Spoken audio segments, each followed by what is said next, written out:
Hey, Mark here. I have three really fun giveaways for you. I have the Blu-rays for Teenage Mutant Ninja Turtles Mutant Mayhem and Paw Patrol the Mighty Movie up for grabs. So I have five each Blu-ray copies for those films. And I also have five digital copies for Killers of the Flower Moon up for grabs. So there's a total of 15 digital or Blu-ray copies up for grabs. If you'd like to win a copy, just leave me a comment and I will announce more at the end. Not more, but I will let you know more about this giveaway at the end of the episode. So if you're interested, just hang on till the end. But if you heard one of these and they sound interesting, just shoot me a message. You'd be like, Mark, I would love a copy of one of these. And tell me your favorite Jesse Plemons movie. He's great. I love him in Killers of the Flower Moon. So just shoot me a message. Let me know your favorite Jesse Plemons movie. And then stay tuned for the end of this episode if you want to listen to more of this giveaway. Thanks.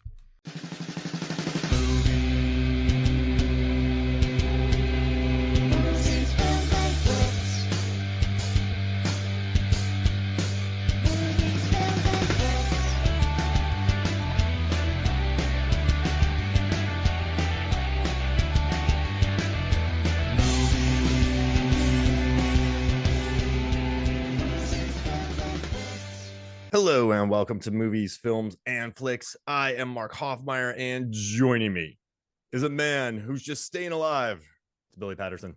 Because I just got my COVID booster. I'm literally just trying to stay alive.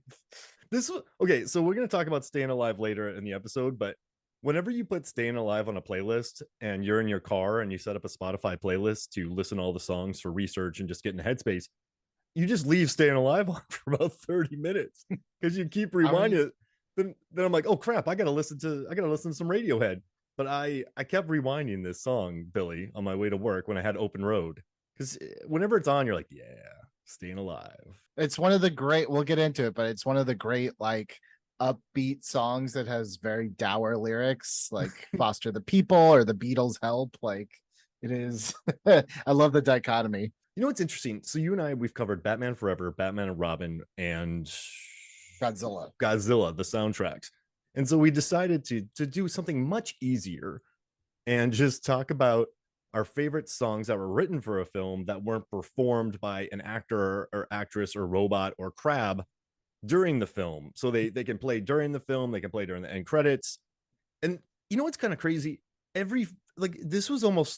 This has been our easiest episode to prepare for because there's probably millions of songs that have been written for film. Thousands upon thousands of songs have been written for movies.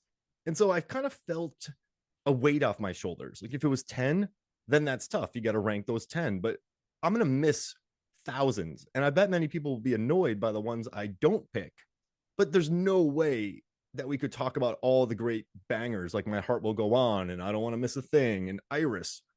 And we just can't do that. So this was more fun because I felt like I got to be more creative because I knew whatever I picked, people would just complain that I didn't pick something else. I had the exact opposite. I agonized over this for at least 2 weeks, like agonized.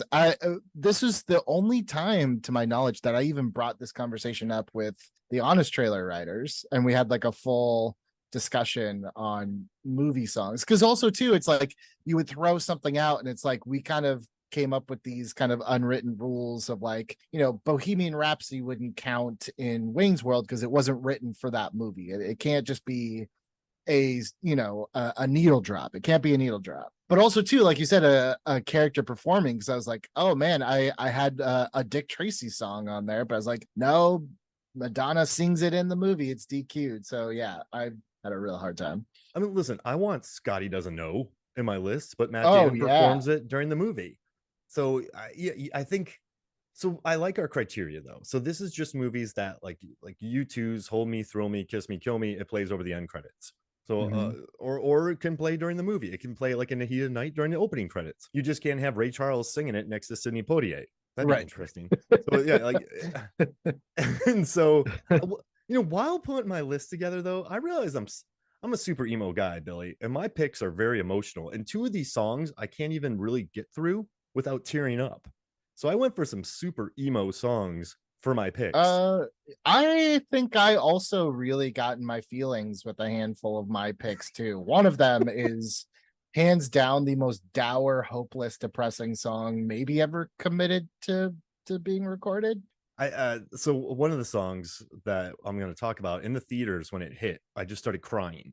And then I went home and I explained the movie to my wife Megan, and then I started talking about the song again, and then I started crying again.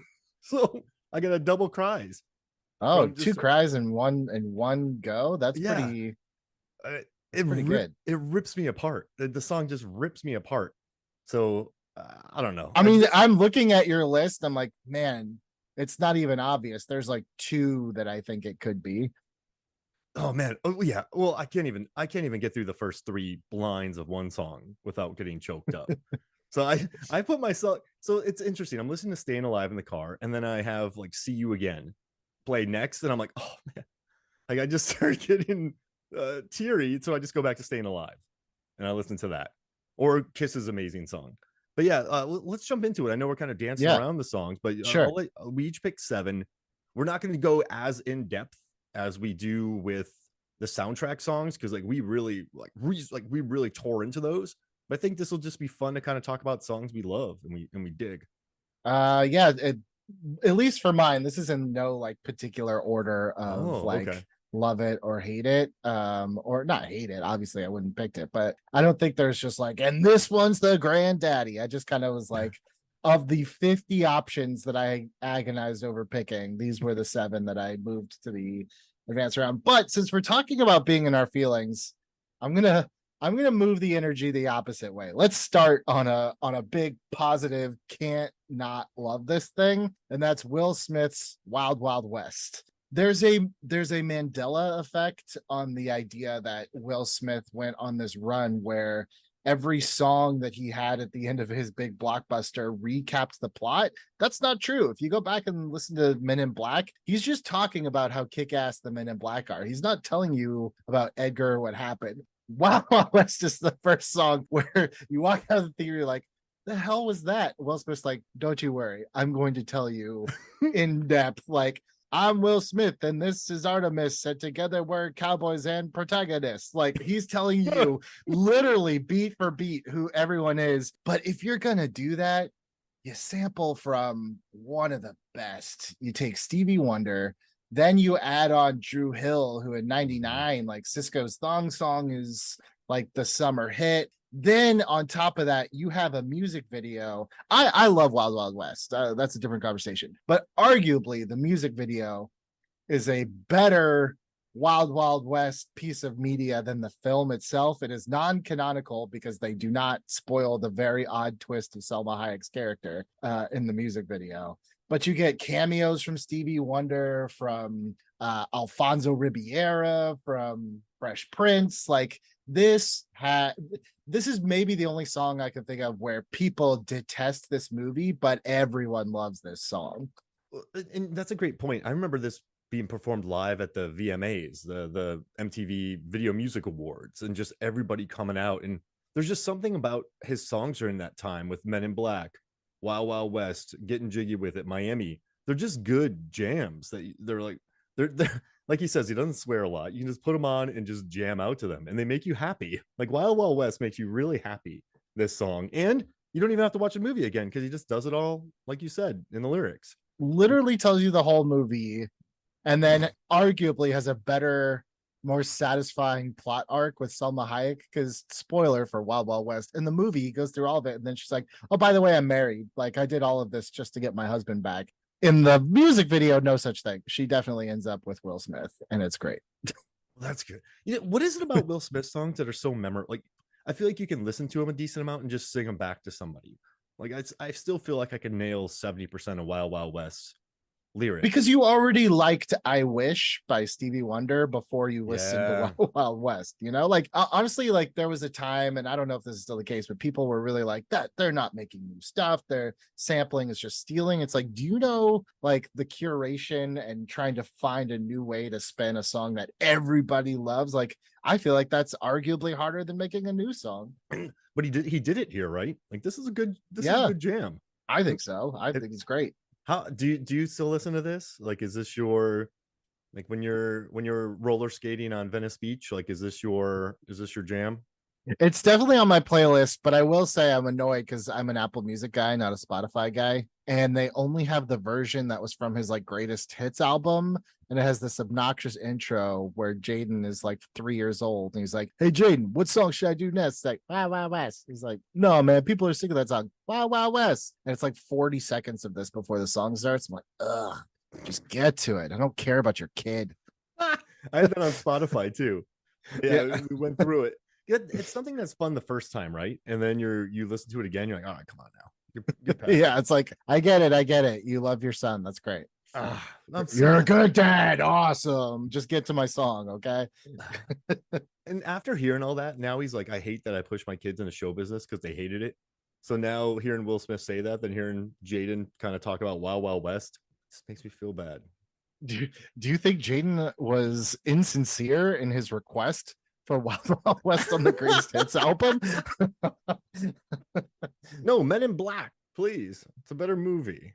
Men in Black is arguably a more refined song, but you just can't like dance to it as good as Wild Wild West. You certainly can bop to. There's literally a they teach you a dance in the Wild Wild West music video, but it's just not as like high energy as Wild Wild West. And even like I love Black Suits Come and Nod Your Head, which was the Men in Black 2 one, which I don't think was a sample, but even that was like a little bit more plotting rock and roll. This one was just pure pop gooey goodness. I love it. And when Cisco just opens it up, just it's a great time. Man, how deep is your love for me? That guy could belt it out. I like that there's a whole article by AV Club. They're like, Cisco explains what dumps like a truck means. But I dare you to find anyone on the street over the age of 27 and literally just say wiki wiki and see what third word they say.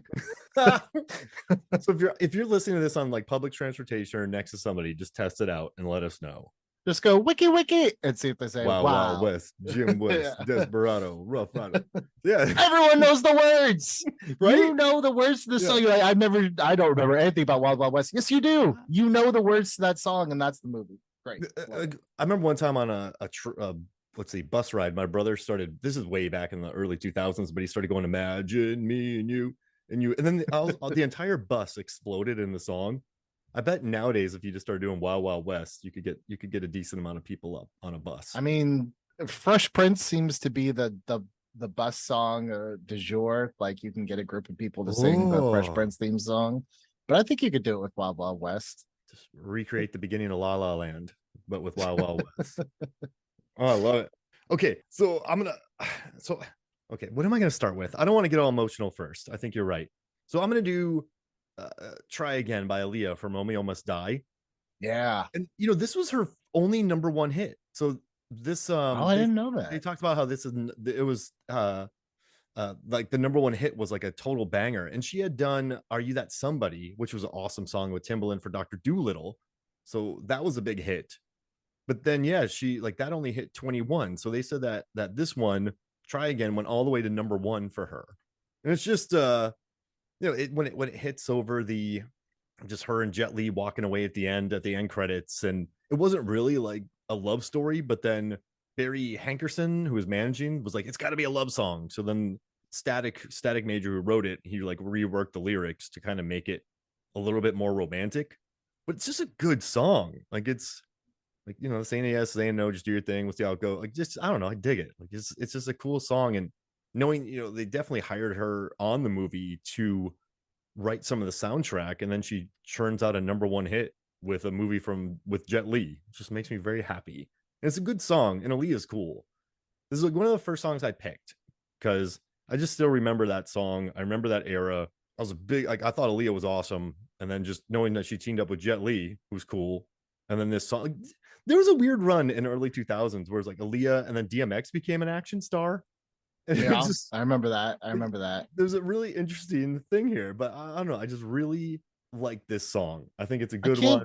Like it's good. I can't remember if I'm like conflating timelines in my head, but wasn't this song pretty popular like right when she died too? Like it was still Let's see. When did she When did she pass? When It did was summer of 2001. It was August of 2001 that she died. I remember exactly where I was. Oh wow. And you know what? It's funny because obviously celebrities had died, in my life up to that point, and then there was even like, Princess Diana, JFK Jr., all these big ones, national headlines. But for some reason, her dying was the first time that I was like, oh, this is like, so, she's older than me, but not by a lot. Like, this is like the first person of my generation that is like dead. And I remember I was like, I have no idea why. It's like me and my friends, it was like a hot Saturday night. We were all at like some like blacktop basketball outdoor thing, listening to music, just kind of talking, no one doing anything. And then my sister came and picked me up, and it was on the radio that she was in a plane crash and died. And I was like, this is so weird. I don't know why, but that's the first celebrity I really remember not even being like sad, but just like kind of like in my head about like, oh, like youth can die, Yeah.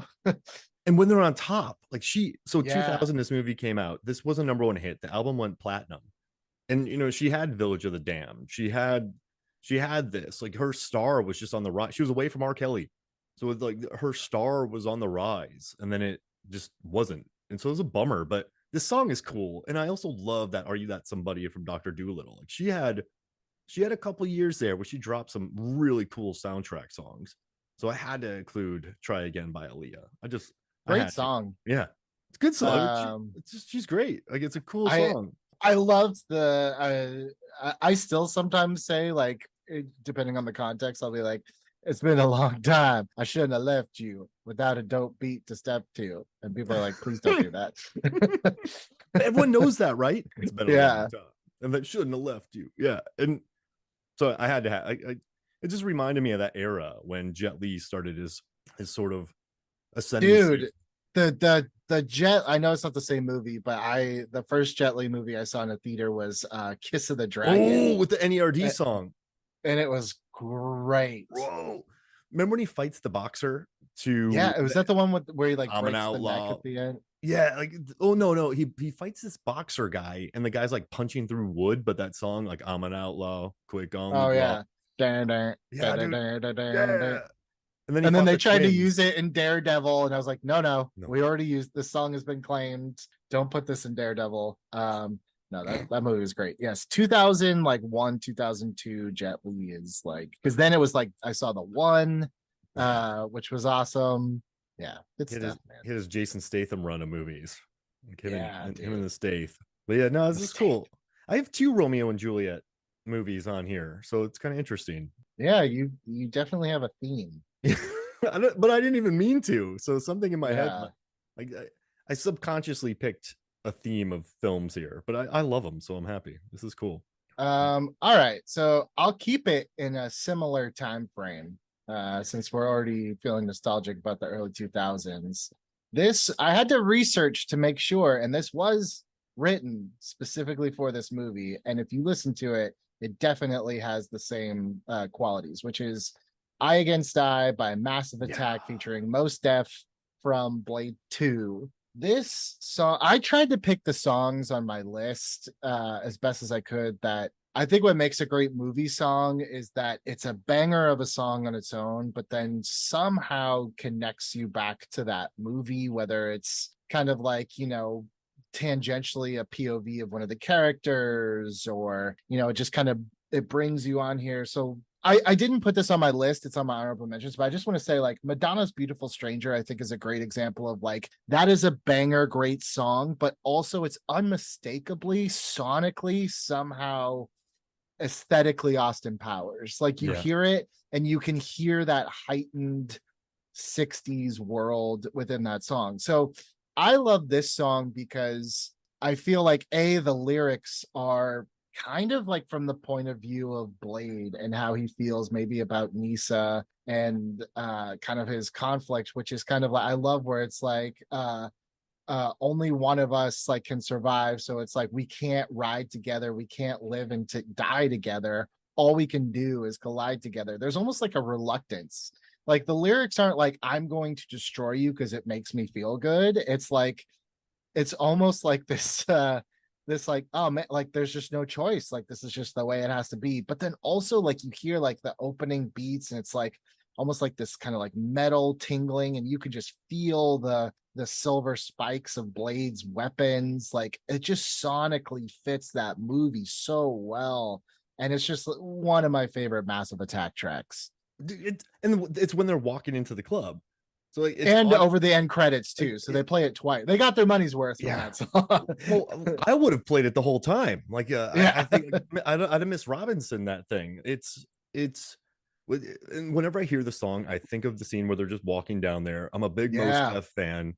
You know, the like Massive Attack, Mos Def. Like, I love albums like Judgment Night, like Blade 2, that fuse like rock or EDM with rap or hip hop. Like, they have some pretty like really cool albums coming out, but this is the best one like on the album. I think I Guess I is just cool. Like I Guess I, like, yeah, when you picked it I got a little jealous, but I'm happy you did. A funny story about Mos Def. I just have to tell this real quick. Every year my mom, when she wraps my Christmas presents, she always has to put like from Captain America, from Batman. Like she always likes to put a pop culture thing. She never puts like from mom and dad, right? So this was a couple years ago, and she puts to Billy from Mos Def. And I was like, whoa, I had no idea that you knew who Mos Def was. She's like, yeah, I watched The Mandalorian. I was like, that's Moff Gideon. And she's like, oh, sorry, I meant Moff Gideon. I was like, but how do you like, where'd you get Mos Def from? She's like, I don't know who that is. That was the end of the conversation. And I've yet to figure out where she got that pull from. But every time I hear like the name Mos Def, I just think of my mom thinking that's who was trying to take the dark saber. I wish that whenever you see your mom, she just leaves by like saying survive 16 times. Survive. Survive. Like, she just does that, and then until she's gone. Like, all right, I will Mom. say Blade 2 also has another kick-ass track with Child of the Wild West. But it just, that one I really like a lot, but it's tonally like this song just feels like Blade 2. It has almost like a little bit of the like a sense of dread and horror that encapsulates Blade, where the other one is like you could throw Child of the Wild West into like Too Fast, Too Furious, and it probably would have worked. And I don't think you could drop this song in another movie as effectively. And also it just works so well. Like you said, two of a kind, but one won't survive. You have two vampires. Like you have three variations of vampires fighting in this movie. Right. So you have the regular vampires, the new vampires, and then Blade. So it's like, two of a kind, but one won't survive. Like it's good job, Mos Def. Good job, man. Like it warmed my heart to see that he literally I read like they commissioned him to Massive Attack to write this song for the soundtrack. So it's very deliberate, which is why I like that a lot. Yeah, good pick. Very good pick. I'm gonna get one of my emotional ones out of the way. All right, let's do it. Let's get in our feelings. Wiz Khalifa and Charlie Puth, Furious 7, See You Again. Holy mackerel, man. It's we were talking about Aaliyah. Jeez Louise, I have Aaliyah and then I have Paul Walker. But I know a lot of people who worked with Paul Walker, and I got called a couple times to work on the Fast movies, but I was getting married and then I had a couple other things going, so I obviously couldn't work on the film. But everyone who worked with him just loved the guy. And I remember my wife being like, why do you guys celebrate nice people? Like, people are supposed to be nice. I'm like, yeah, but I've worked in the film industry for a while and you just don't meet that many of them. Like, it's genuine people. And so when he passed away, it really hit hard. And then this stupid song comes out and it plays over the credits of Furious 7. The movie makes over $1 billion. The video gets seen over 1 billion times on YouTube.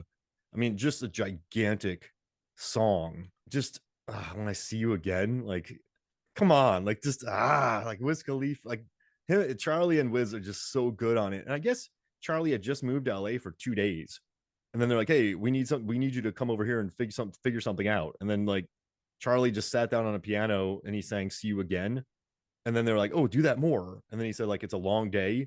And then that's how they came up with the hook. And then they brought Wiz Khalifa in, and the song is just gigantic. And I was reading some interviews about it, and Mike Knobloch of Universal Pictures, he's the president of music, he said that like, I think it's only resonating because it feels genuine. It didn't feel like a cash grab, this song, right? It felt very maybe it's just the two guys who were singing it. Maybe it was how Vin pulls it off in Furious 7, but it's such like it doesn't feel like a cash grab. It doesn't.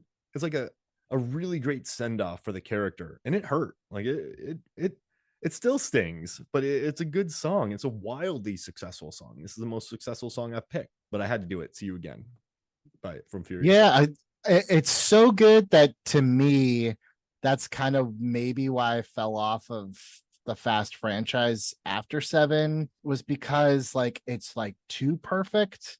Like it Yeah. doesn't feel cynical. It feels like a true goodbye. So it was really hard for me to like come back to it. You know what I mean? And that's kind of why I saw 8 and then I kind of dropped off. I haven't seen 9 or 10, but yeah, this song also like it's one of those ones where I said it's like it works within the context of the movie, definitely, but it also just on its own, like, you know, I think of other people that I've lost when I hear this song. Like it transcends a Fast and Furious moment, you know. I'm sure it was I was gonna say popular at funerals, but I don't think that's a thing. I don't know. Do they play songs at funerals, like real songs? I mean, Fast themed funerals. Yeah, They will. I'm sure that there was an uptick of like, if should anything happen to me, play this song at my funeral, or make a montage of me to this song. How many like slideshows of like lost loved ones have been set to this? If you have someone that you lost and you set a picture still montage the song, just go ahead and send it to us. Send me the link. Yeah. I want to collect them all. So I just want to sit and cry for like a month and just like edit it together on loop of like all the people that are gone. It's perfect. It's and you're right. It was. I remember everyone who watched it. They're like, "Oh well, Paul Walker looks a little weird CGI." Like, get over yourself, because you know, Yeah, like, no, and then, it's but then everyone, I think the majority of people were like, "That was a classy way to handle that." You know what I mean? Like that was a very classy way to handle Paul Walker's passing for sure. So yeah, that's my thing. great song, man. It's great. It's still great, even like how many years removed are we? Like almost 10. We're like 8 years removed, and it's still great. I wish I could still work. I retired from the film industry, Billy, but I still wish I could be in a party scene in a Fast movie. That's my goal. I mean, there's still time. There's Yeah, you're still right. time. Me and you in there just partying. I want to. We should be two of the racers who lose. I'll be the jaw roll. Monica.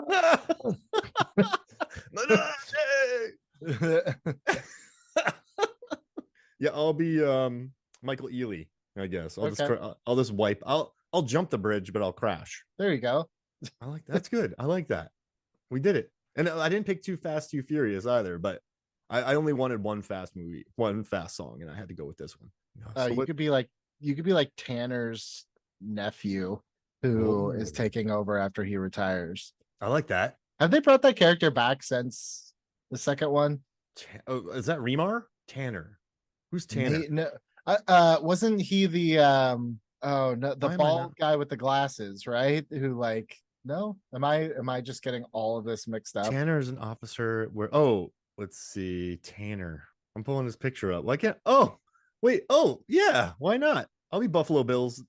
I was gonna say, yeah, I'm pretty sure it's the guy for Oh gosh. Lotion. That's what I'll do. I sound like Sean Connery there. Yeah, I was like, all right. My works. My impersonations are horrifying, Billy. Just letting you know. Terrible. I mean, I love the idea of just a weird Sean Connery character entering this franchise, like out of nowhere. I was in Star Wars. If I ever had a cameo, I want to be one of the fighter pilots, but I want to have like huge mutton chops. My goggles look like Elvis's glasses, and I just have like a bedazzled suit, and I just talk like Elvis in there. Oh, they're behind me. Like that's my whole thing. Like I'm Elvis Antilles, and then I blow up. I'm like, oh, like that's my whole bit. And I'm in the movie for sweet mama. Yeah. I'm in the movie for a total of 63 seconds, but I have toys and you will have books. 4 action figures. Yeah, a spin-off comic. Yeah, and people are like, is that an Elvis pilot? Oh, mama! Like, so you just mama. Oh, mama, that's a big Death Star. Stay on target. I can't do Elvis saying stay on target. Stay on target. I can't do it. Can't do it. Oh mama. Yeah, that's it. Cut the chatter, Elvis. Wise men say only fools rush in, Luke. Turn off your targeted computer. I would sound more like Bruce Campbell doing Elvis, I think, than anything.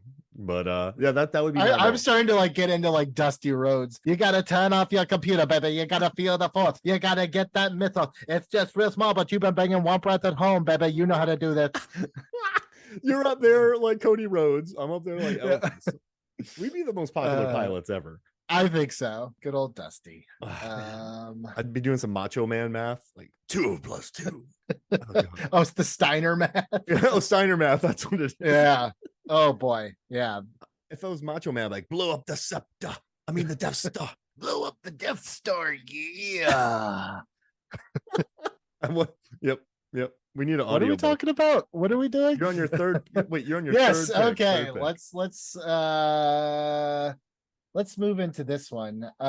So this is one that, again, I think it thematically kind of fits the protagonist of the movie. This is Jerry Cantrell from Alice in Chains fame with Leave Me Alone, which plays over the theme credits or the end credits of The Cable Guy. Batman Forever excluded. I think The Cable Guy is my favorite Jim Carrey movie. He's insane in it. I wasn't ready for it, Billy. That movie messed me up. It really did. It is such like a dark, but like I think I have a lot of the same humor as Ben Stiller because it was directed by Ben Stiller and he also played like the kind of like the quasi Menendez like twins. And yeah, like this song just kicks ass, but it's also like it's kind of dark, just like this movie. It's very pessimistic, kind of like this movie, and it is just like from Matthew Broderick's kind of point of view of just leave me alone, just go away. But it also is just like it's just dark enough that I feel like it accentuates the joke at the end of that movie where he's falling onto the satellite, they helicopter him out of there, and the helicopter pilot's like, don't worry, we're gonna take care of you, buddy. He's like, am I really your buddy? Yeah. And then this song kicks in. Like this song I think helps sell that joke of like, here we go again, Mm-hmm. So I just love this song. I'm not the biggest Alice in Chains fan in the world, but yeah, I love this song. And also too, I just want to say I bought the soundtrack and that standing outside a broken phone booth, and then they also have Hey Man, Nice Shot. Like there's some really good songs. They had Cypress Hill, Silverchair. But when he performed Somebody to Love at the karaoke party with all those weird folks, like that movie, I just wasn't ready for it. I think if he got paid $3 million for this movie, it would be a lot more popular. But I think everyone hates it because he got 20 million. Like I think do people hate this movie? Well, remember, so at the time, I remember at the time people were on it, man. And you know what's crazy? I didn't have internet at this time, and I didn't have a phone, but I somehow knew that this was a lot and people had their knives out for it. Like it was just common knowledge that people are ready to kind of hate on Cable Guy. But it's I love the basketball scene. It's just a weird, mean movie that I wasn't ready for when it came out, but I love it now. And I'm not a Chains fan either. I was a little worried when I saw this song, but it's still a good time, man. Like he's not as Allison Chaney in this song. I think it's a little harder. It's definitely harder than Alice in Chains. It's also like slightly less melodic. Definitely there is melody, but there is kind of just like, I don't know. I feel like it's a little bit more.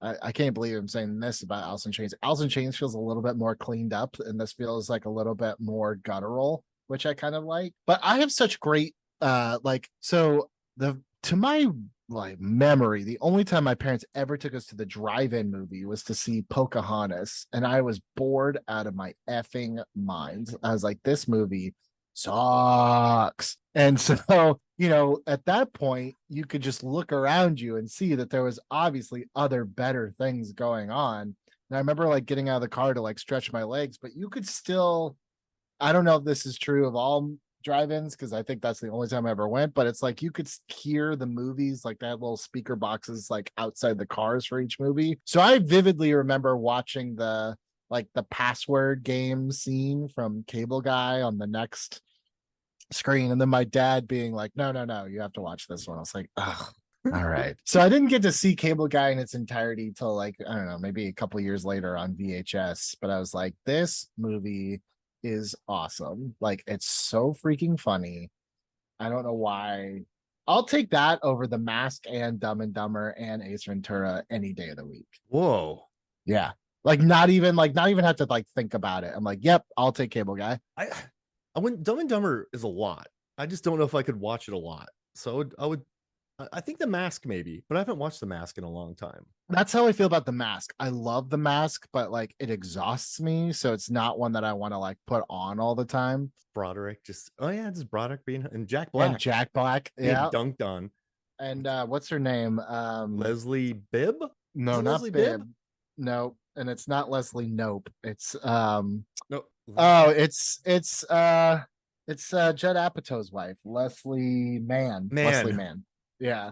Leslie Bibb, I think, is like a soccer or basketball player. She's with Sam Rockwell, Leslie Bibb. Leslie Mann. No, who am I thinking? I know, I'm thinking of a different Leslie. I don't know. So many Leslies. Wait, who's the Leslie basketball player? Lisa Leslie? That's it. That's who I was thinking of. Hey, we got there. So I'm not going to talk long about this one because I don't want to start crying and I don't want to wreck anything. But okay. It's from one of my favorite films. It's from 2011's Take Shelter, directed by Jeff Nichols. And so Jeff Nichols is one of my favorite directors. But before I knew about him, my favorite band is called Lucero, and the lead singer is Ben Nichols. Sorry if you know this, Billy, already, and I'm not trying to like Lucero. No, please. Yeah. Like Lucero is like my favorite band, and when I was a bouncer at a bar in Florida, they used to play there a lot. Megan and I have gone to the shows. There's a song called "My Tears Don't Matter Much." When I was in a band, called the Brewskis. We had a song called "Light Beers Don't Matter Much." Megan got him to handwrite all the lyrics of "My Tears Don't Matter Much" on a thing, and she framed it for me. And wow, so when Jeff Nichols started making movies, it was called Shotgun Stories with Michael Shannon. I was like, oh wow, Ben's brother's making movies. But then he kept progressing as a filmmaker, and he has Bike Riders coming up, which looks awesome. And that's also a Lucero song called Bike Riders, which is incredible. But Take Shelter is it's about this guy who his mom came down with schizophrenia. And so he starts having like weird like visions. He started having like weird feelings about the world ending. And one part of him, he's like, but he lives in the rural like Midwest. Everyone's treated with respect. Jeff Nichols is like really good about respecting the Midwest, but he doesn't know if the world's going to end or if he's actually succumbing like his mom did to mental illness. And so he starts really wanting to like protect his family because he thinks the world might be ending, but he also doesn't know if he's going crazy. And oh man, it just hurts. But at the end, when Ben Nichols like see those storage clouds rolling in, just like I knew it would begin, midnight sky at noon today, shelter still so far away.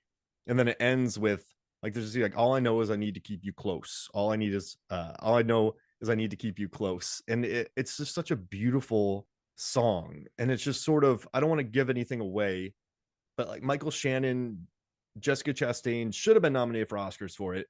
Shea Whigham's incredible in it. He's in Furious 7. No, he's in Furious 6 and 4 and 10. But yeah, it's a beautiful song by it's in one of my favorite movies, and it's from my favorite singer, and it just floors me. It floors me. Like, so yeah, I had to pick this one, Shelter by Ben Nichols for Take Shelter. Was this the double crying one that yeah. I knew it the minute that I turned this one on, and then you said that, I was like, oh, I know exactly what it is. Billy, I don't cry really, and it's not because of a macho posturing thing. It's not because of I keep my emotions in check.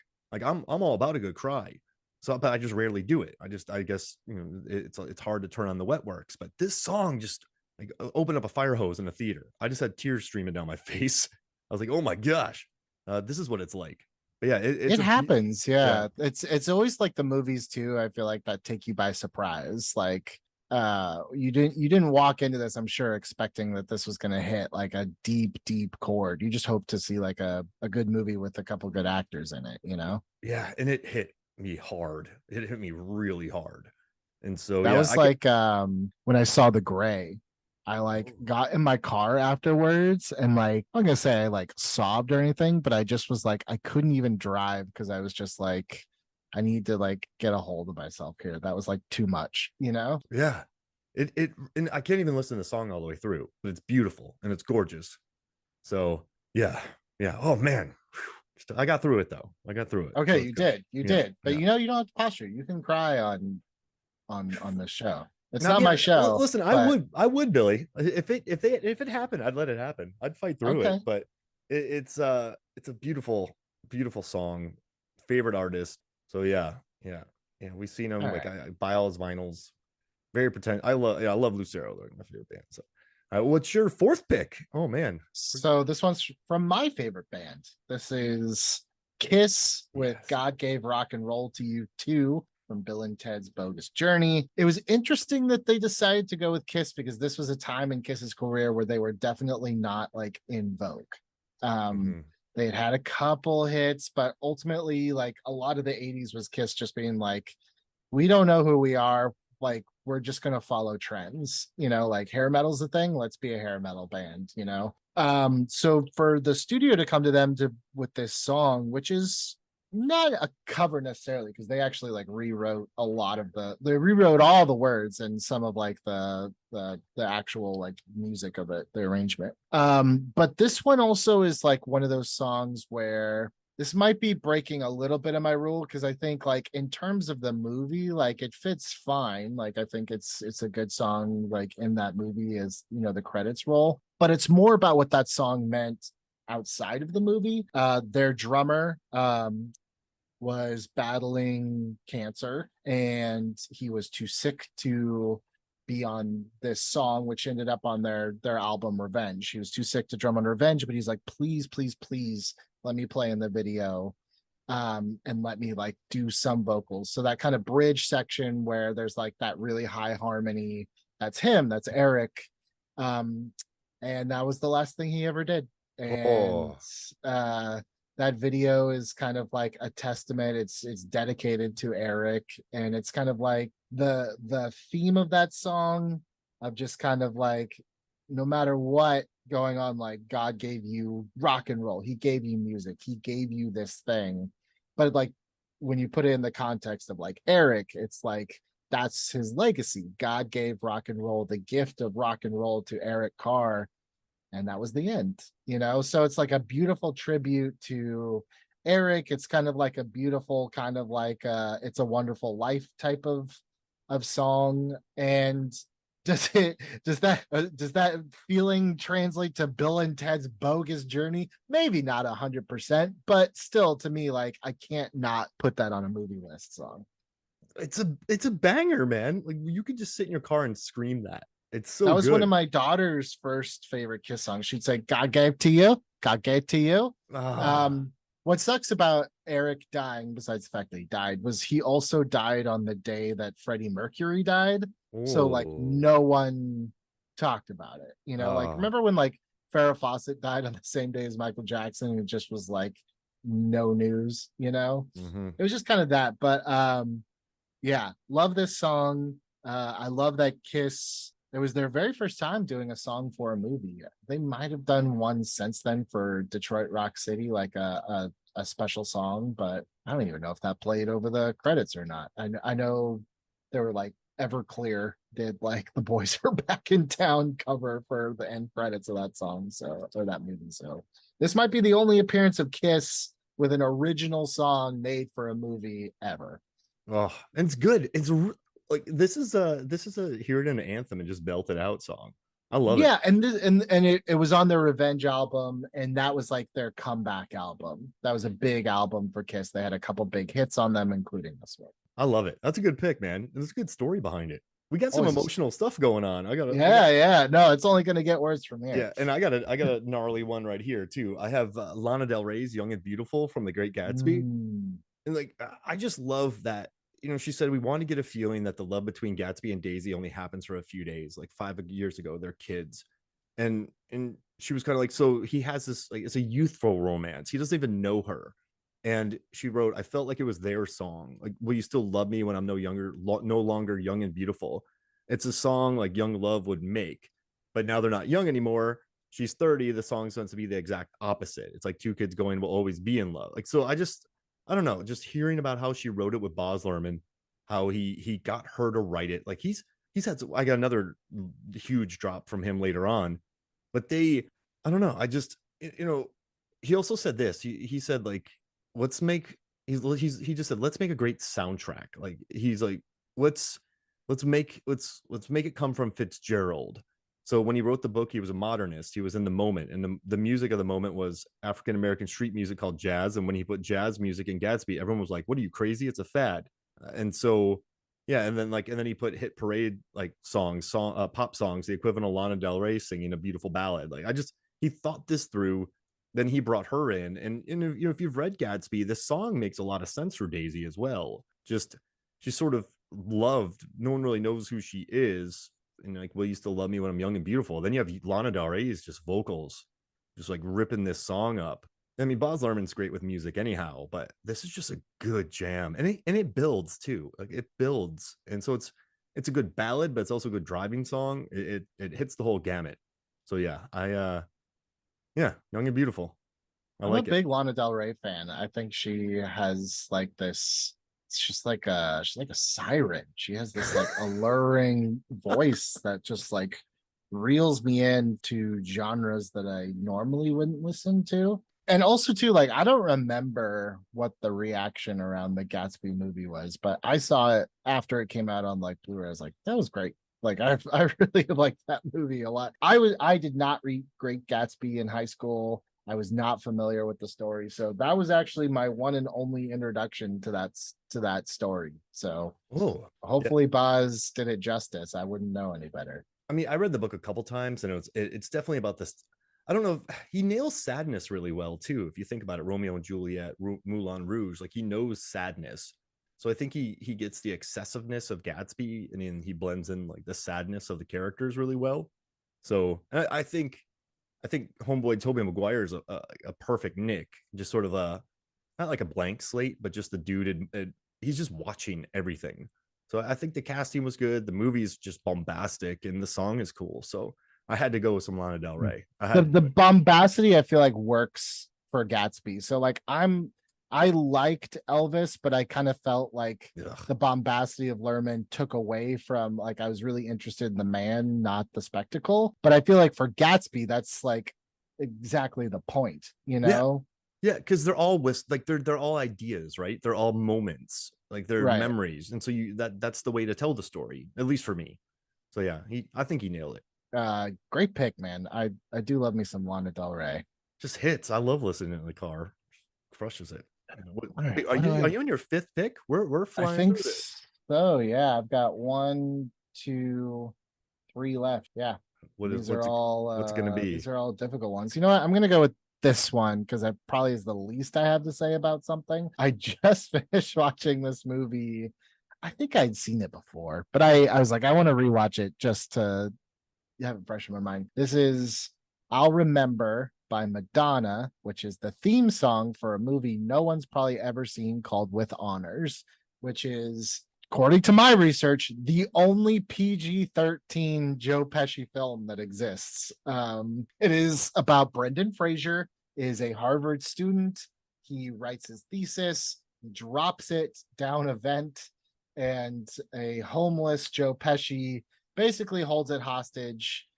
Says, I'll give you one page back every day that you like give me food and whatnot. And of course, like typical early 90s, it's they form a friendship in the most myopically, probably like non-disrespectful way to look at the homeless crisis. And you know, they change each other for the better. It's like if an AI wrote a 90s drama, it's With Honors. But Madonna to me is like queen of the soundtrack songs.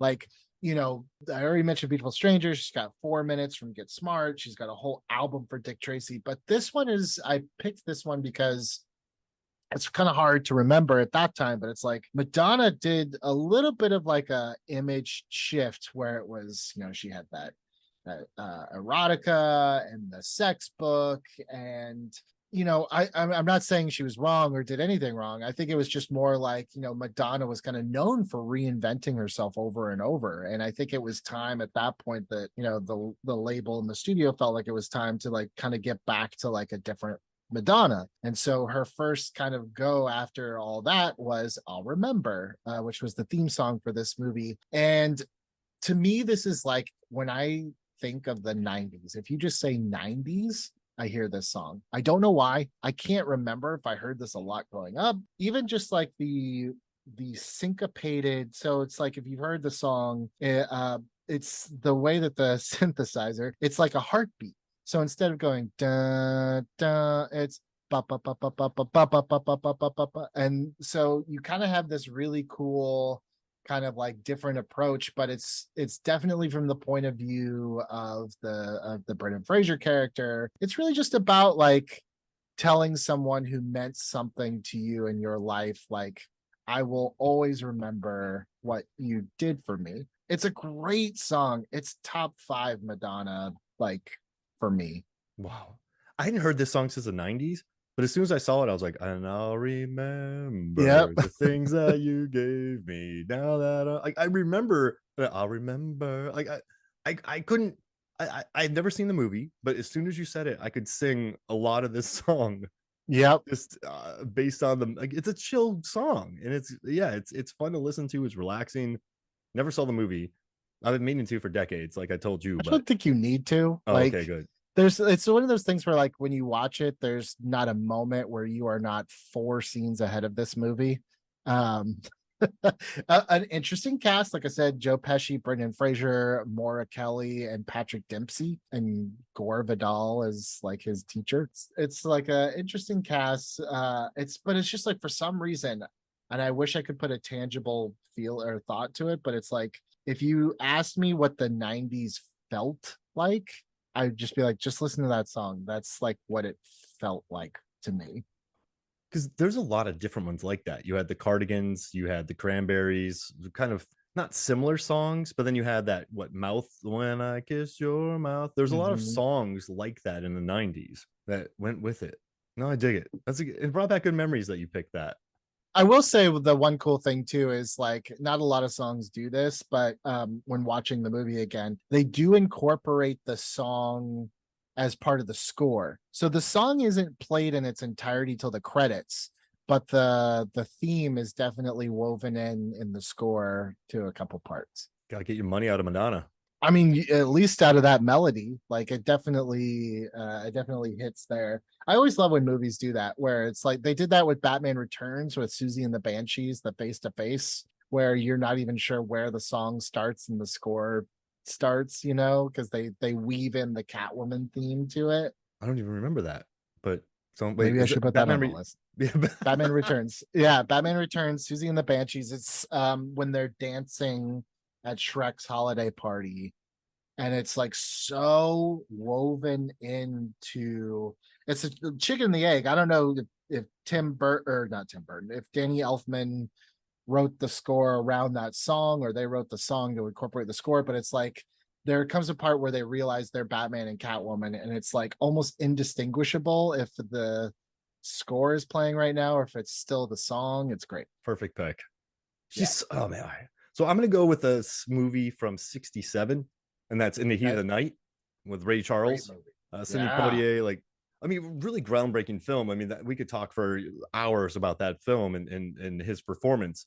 But I love that Alan Bergman, who was talking about this movie, he said like the song had a function. You hear it in the opening titles as the train comes into town.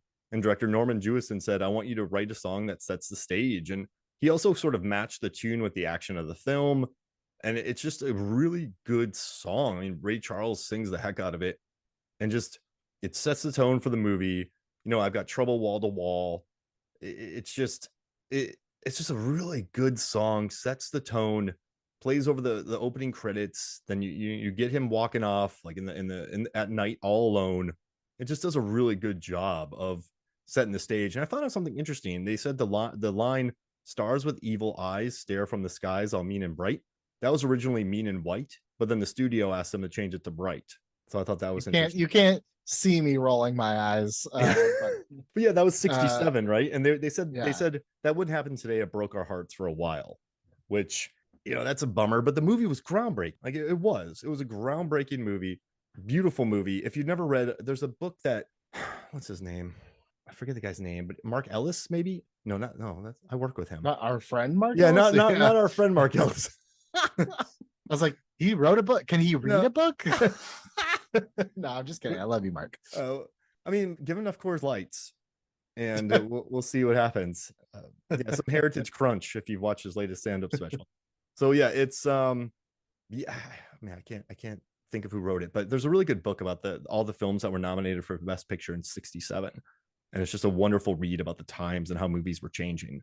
But yeah, just I love the song. I love In the Heat of the Night. I love Ray Charles, and just yeah, and once again, the song had a function. It sets the stage, and it's just a cool short song that's over in like 2 minutes and 30 seconds. So But I think that's the difference between, like, when we had those soundtrack discussions where it's just like some of those songs were awesome, but they were clearly put there to fill an Mhm. album, where it's like a song that is like commissioned to really set the stage for a movie. Like, that's special, And this one it's a beautiful jam. It made me happy when I found it and picked it. So yeah, I'm pleased with that. I like it. And maybe Mark Ellis wrote it. Who knows? Yes, famed musician composer Mark Ellis. I mean, he does a lot that we don't know He about. So does. He does. All right, I'll keep this in not the same. This was fast forward about a decade later, but in 1976, 77. This is Staying Alive, the yeah. opening theme for Saturday Night Fever by the Bee Gees. That whole soundtrack is just a masterclass on how to tell a story. The Saturday Night Fever soundtrack, if you can get, it just breaks my heart that people think that Saturday Night Fever is a silly disco dance movie, because it's like, it is so far from that you probably will have like culture shock if you watch it, because it couldn't be further from that. But the soundtrack, I feel like, kind of every song on that soundtrack definitely contributes to the overall story of that movie. But Staying Alive is, like I said, it's one of those great songs where I love the dichotomy of when the music does not match the lyrics. This song represents the turmoil of Tony Montana, or sorry, not Tony Montana, Tony Manero, very different movie. To a T. It's you could tell by the way I use my walk. I'm a woman's man. I don't got time to talk. Pompous. Yeah. But then there's also, and it's in this high falsetto. It's like, I'm awesome. But then, in the bridge, there's kind of this lower register cry for help. Life's going nowhere. Somebody help me. That's what the movie is about. That is literally what the entire that song tells you exactly what this character is all about. He is stuck as being a big fish in a small pond, and he realizes by the end, like, oh, I'm actually a piece of shit, and everything that I like have prided myself on is terrible and is probably going to get me killed. And the best part of that movie, which I've seen so many think pieces be like, this movie is racist, sexist, I'm like, yes, absolutely it is. You're not supposed to like Tony. And I love that the very end of the movie, he does not just magically end up in a couple with this girl. All it is this realization of like, I think I'm a bad person and I don't want to be that anymore, but I don't know how. And that's how we leave it. We leave him. I don't count Staying Alive because that's something the movie, but like, if you leave Tony on that note, you're just like, I really hope that kid is sincere and figures out that like this isn't how you live your life. But it's like, yeah, the Staying Alive song at the beginning, like, that tells you everything you need to know about what you're about to see. Life's going nowhere. But Somebody you help notice it's like me. a different one of the different Somebody help me. brothers Yeah. singing that part. It's very noticeably different from the you can tell by the way I talk, like, like the falsetto versus the kind of the chesty singing. Like, there's definitely a dichotomy in the song too, of just like, I'm awesome, but also like, hey, help me out. It's the Beatles help, like John Cool. Lennon's literally depressed saying like, I'm not who I used to be when I was younger. It was so much easier. Somebody help me. And everyone's doodling their heads like, ooh, this is like such a fun song to dance to. And John's like, I'm crying in the corner, feeling, depressed. That's what Uh, staying alive to me is. it's one of those songs that like once that light like once you finally figure out this song, like once you finally pick up on Life's Going Nowhere, then you're like, wait a second. But if you don't Right. even listen to the words and just listen to the bop, you can just have a great time with it. But then you start listening to the Definitely. lyrics and you're like, oh no. So it's kind of it's great dance music, but that's also works for the story because I mean the dude is definitely going nowhere. Yeah. But that's the whole point of that movie is they build you up to think that Tony is like this dance king and this is his life. And then they kind of pull the rug out under you when you realize like, but his life is going nowhere. This is nothing. He's king of Saturday night, but what do you do on Sunday morning, Bar life sucks, Billy. I worked in so many bars and it's such a flighty thing. I remember feeling that way too, and I just had to leave where I was at. I was like, I gotta go, like because I'm not doing it. I was working at a pet store and working at a bar and in terrible bands, and I thought it was cool. And I was like, no, I'm not. I need to leave. So I just took off. So I feel for You him. got I out. don't feel for him. Like I didn't do what they did, but I definitely felt like my life is not really going in. My life's going nowhere. Somebody help me. No one was going to help me actually, so I just took off. And so yeah, I mean it that was good. Good stuff, man. That was wonderful. All right, you ready for an absolute banger of a song? Let's do it. Exit music for a film, Radiohead, Romeo and Juliet, another Baz Luhrmann film. But I didn't realize this wasn't even on the soundtrack. yeah, Like so you he called him up, was like, hey man, like we'll put it at the end credits, but I don't want it on the soundtrack.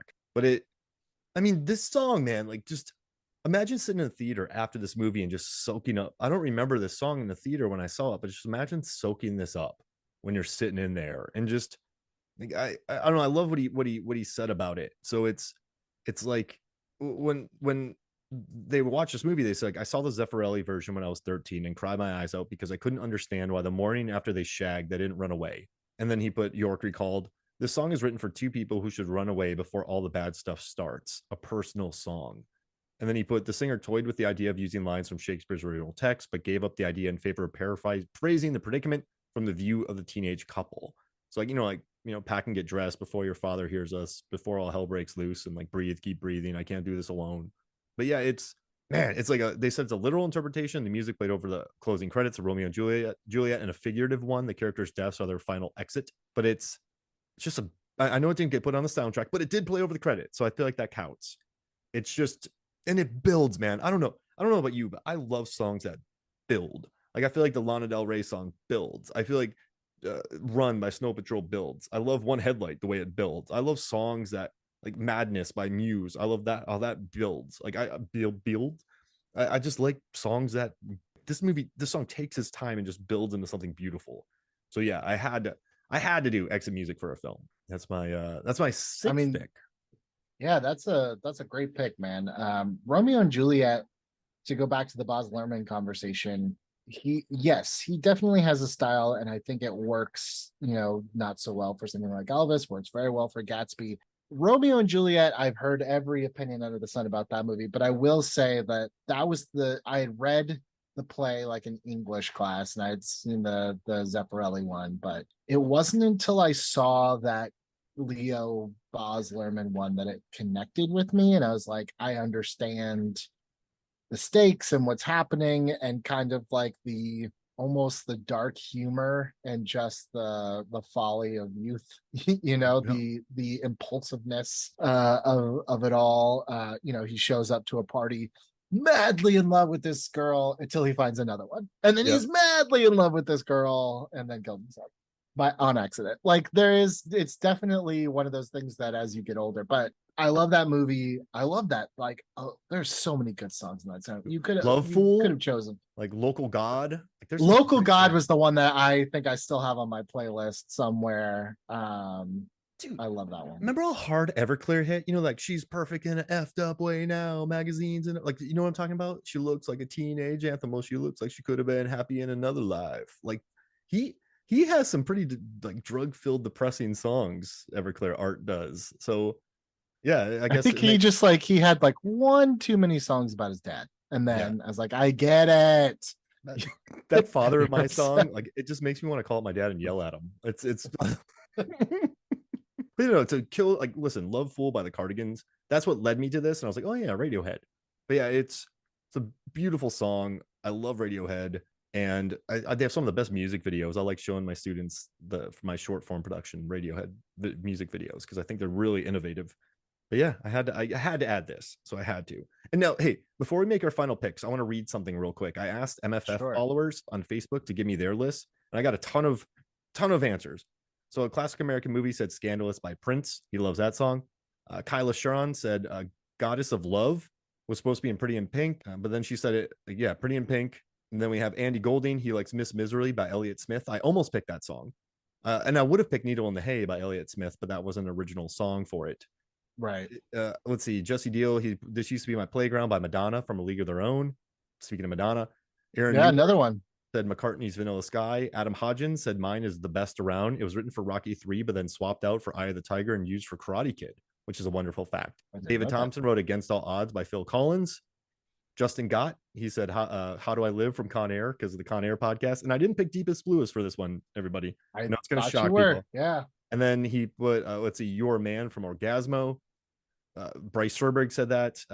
Serberg said that. William Underwood said Real Thing, Pearl Jam, and Cypress Hill, Judgment Night. Lisa Skippin said Beautiful Stranger, Madonna. The Austin Powers, The Spy Who Shagged Me. Timothy Parenteau said John Bon Jovi's entire Blaze of Glory album. Jesse Deal, he said, once again, exit music for a film, Radiohead, which I love. Billy Boyko, you're going to like this, Billy. Hey, the two Billies. He put Smashing Pumpkins, The End is the Beginning is the End from Batman and Robin. Right. Bill King, he asked about Bond, but he said if it does, Live and Let Die, I want that in here. Tom Trezemer. Oh, wait, no. And then MX put MX Cat said The Secret of My Success by Night Ranger. So he loves that song. So I got a lot of people like kind of into this. So yeah, I got some cool answers from Facebook before we jump into our last picks. I'm going to throw you my quick one-line honorable mentions. These are the ones that I tossed and turned, but ultimately turned down. Guns N' Roses, You Could Be Mine from Terminator 2, also shows up in Terminator Salvation. I realize that one is just a really cool music video and a pretty good Guns N' Roses song. So U2, Hold Me, Thrill Me, Kiss Me, Kill Me. I think it's superior to most of the other Batman songs, but it just isn't. There wasn't anything Batman about it other than it's on that soundtrack. I wanted to do Kiss from a Rose, but as we talked about in that, it is actually from Neverending Story 3, not Batman Forever. So I just let it go. ZZ Top's Double Back. Obviously, Back to the Future has some great songs, but I feel like that one is overlooked, and I feel like it's one of ZZ Top's best songs, and they have never played it live, or they only played it like once, which I don't understand. Beautiful Stranger, we talked about how sonically that is great. All Star by Smash Mouth for Mystery Men. You got to pay respects to where it's due to that. That might be the most memorable thing about Mystery Men is that song.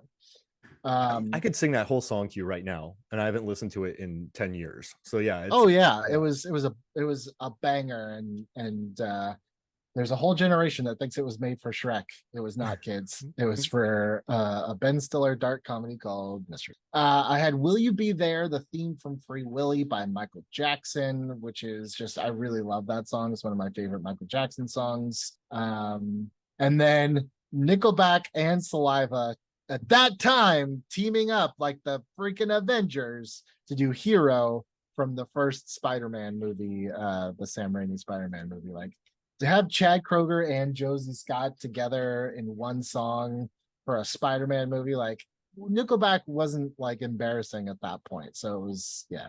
Dude, it's a ballad. It's a power anthem. Power ballad. It's a power ballad. Hear songs like that anymore.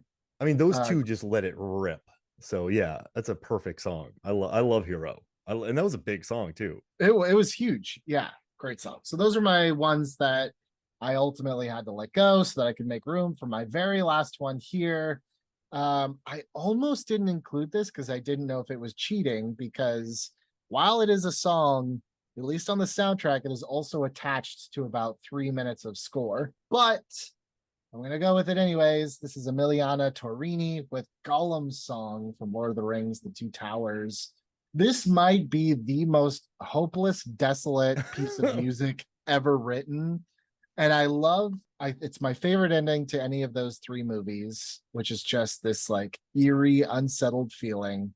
But also when you look at the lyrics of this song, it's so interesting because it is clearly Smeagol and Gollum singing, but the personality shifts between the verses and the lyrics. And you can kind of, when you look at the lyrics, you can tell who's singing, and it almost tells its own little story. Um, you know, the second kind of verse is so in the end I will be what I will be. No loyal friend was ever there for me. At this point you can surmise that Gollum has just broken Smeagol, but then the POV switches. The lyrics now say, now we say goodbye, we say you didn't try, as if Gollum has now taken over. Because the first line of this song, you know, before was, don't say goodbye, don't say I didn't try. This is Gollum influencing Smeagol, and then by the end we have now lost Smeagol completely. It's now we say goodbye, we say you didn't try, these tears you cry, it's too late, it's too late. And then it's almost like Gollum is yelling at Smeagol at the very end, you are lost, you can never go home. Oh, And that's it. beautifully sung too. Like you really got to listen to the words to get this, because you could Yeah, just let it wash over you and just let the feel hit you.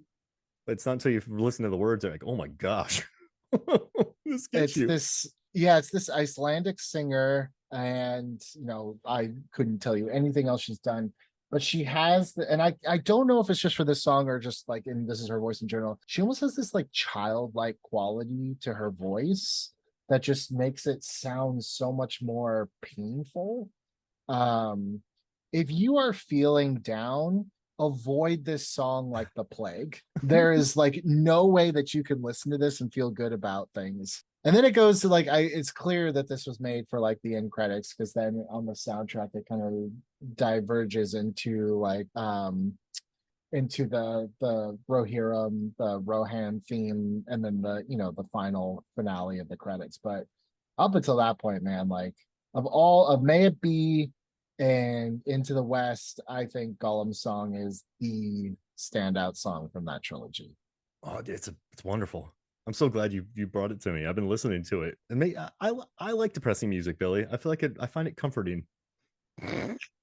I mean, this hit me at a time in my life too. I was like, you know, a junior in high school, so I'm already Uh, feeling all the things. And it's oh like, gosh. yeah, this is just like, you know, the biggest instigating song that you could listen to and just be like, yes, no one understands me. Get away, slam the door. Ah, so perfect picked. I'm so glad you picked, because like there's some really good, well, I guess I love the song that what Billy sings in That's it, in but he sings it, so the he can't do it. right. And then there's like Into the West is an Annie Lennox one, and the May It Be one is cool. I like that song, but it just like it feels more like just the elves singing. Yeah. It's a little more ethereal. This is like guttural. This is like, and just the way that the music, when you marry it with the film, where it's like you realize like Smeagol's gone. He's not coming back. And he's like, she could do it once they're dead. Once they're dead.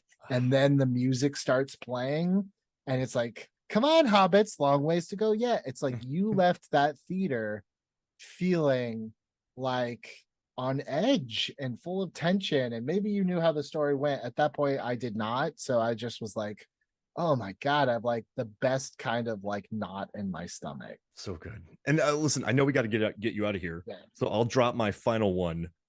It's Vindicated by Dashboard Confessional from Spider-Man 2. One of the Great best, song. one of my favorite anthems. He was in Hawaii, Chris Caraba, when they called him. And so he actually wrote, he had already submitted a song, and then he kind of like got swept up in some emotions, and he called them back up. And he's like, hey, I got a song. And like, well, you already submitted it. He's like, well, can I play it live? And he played it live. The woman listened to it, the rep for Sony, and she goes, wow. And she's like, can you go record it? So they're in Hawaii. They had to find a recording place in the morning. They recorded it. They sent it. They sent in the demo, and she loved it. And she's like, hey, you got to be in California the following morning to record the single. And then it became the single of the album. And if we're talking like bands from my youth that I like, not youth, my 20s, that I loved, it was like you had Dashboard, you had Yellow Card, you had Taking Back Sunday, Lost Prophets, the Ataris. Like you had some bands that I loved back then. And so, but this one's cool. Like just the Vindicated. I am selfish. I am wrong. Like help dangles on a string. Like, and when Krabba could belt it out back in the day, he could just wail. And this song just hits, and it's just so good for Spider-Man 2. It's like one of my favorite superhero movies ever made. And their old anthem, like hands down, is like an awesome song by Dashboard Confessional. They also have that song Stolen. And like there's my favorite line in that. He's like, "You are the best one of the best ones." Like I always say that about my wife. She's the best one of the best ones. Like it's just such a cool line. And so like his emo style really hit me hard. So I had to include Vindicated from Spider-Man 2. That, the whole soundtrack for Spider-Man 2, I love that train song, Ordinary, that plays right after Vindicated fades out in the credits. Like there's just some great, like yes, an already great comic book movie, but it feels like that soundtrack just like they got the assignment, you know? Yeah. Yeah, it's this one's I think is one of the more complete, like for the movie. Like everybody was into it. And like, I don't know, I dig it. So yeah, I had to do Vindicated. I had to have Vindicated on this. But yeah, so this was What'd you awesome, think of man. the Snow Patrol one from Spider-Man 3? Whoa, I haven't listened to that. What's the name? I'll just pull it up. Signal Fire. All right, I'll be listening to that soon. I'll let you know. That to me, I feel like was even if depending on how you feel about that movie, I still feel like I was like, yeah, you had three great singles from all these movies, I mean, Hero, Vindicated, and Signal Fire. look, what did it hit? So it hit number one on the Billboard chart, but the U.S. top 200, it topped at 7. Like that's big, man, Yeah. for that. And people were buying tons of albums back then. So yeah, that's our 14 picks, man. This was awesome. Thank you for joining me, Billy. Yeah, this was so much fun, and now I can like just take a big sigh of relief. Like it's out there, I can't take it back. It is what it is. We'll just do another one. But Yeah, yeah, man. probably. Hey, thank you so much for joining me. And yeah, I'll put your contact information on like X, your like X handle and stuff like that. I know you're not on it much, but thank you, man, for joining me. This was great. Thank you. All right, so for me, Mark Hoffmeyer, for Billy Patterson, this is Movies and Flicks. We'll see you next week. Hey, Mark here. So there's not too much left to say. Just message me if you want a copy of one of those, but I just want to get this out of the way. Teenage Mutant Ninja Turtles Mutant Mayhem is now on Blu-ray and digital. After years of hiding, the Turtle Brothers hit the streets of New York to take on an army of mutants in this hilarious action-packed adventure. Enjoy over 40 minutes of bonus content when you buy it on Blu-ray. Rated PG from Paramount Pictures. Then, for Paw Patrol. Bring home Paw Patrol, the mighty movie on Blu-ray and digital now. When a magical meteor crash lands in Adventure City and transforms the Paw Patrol pups into the Mighty Pups, two supervillains team up to steal the superpowers for themselves in this all-new big screen adventure. The fun starts at home with Paw Patrol, the mighty movie on Blu-ray and digital today. Rated PG from Paramount Pictures. And for Killers of the Flower Moon, directed by Martin Scorsese, Killers of the Flower Moon is a masterpiece and is now available on digital. Lily Gladstone, alongside Academy Award winners Leonardo DiCaprio and Robert De Niro, give powerful performances in this riveting film based on a true story. Buy the epic Western crime saga Killers of the Flower Moon on digital, rated R from Apple Original Films and Paramount Pictures.